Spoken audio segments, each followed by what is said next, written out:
I'm going to demonstrate for you what you definitely not must do. If you take away this sleeve, the balls inside will fall out of this nut.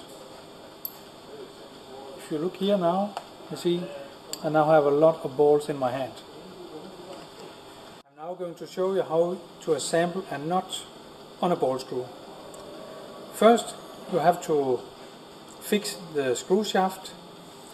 Next you have to put the nut that is supplied on a sleeve. You put the nut at the top of the screw shaft.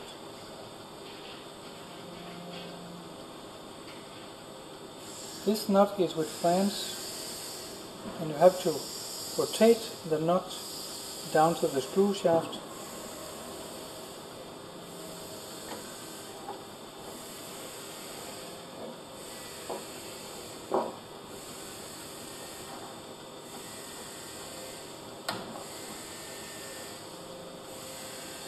And now you can remove this sleeve, and the nut is now mounted at the screw shaft.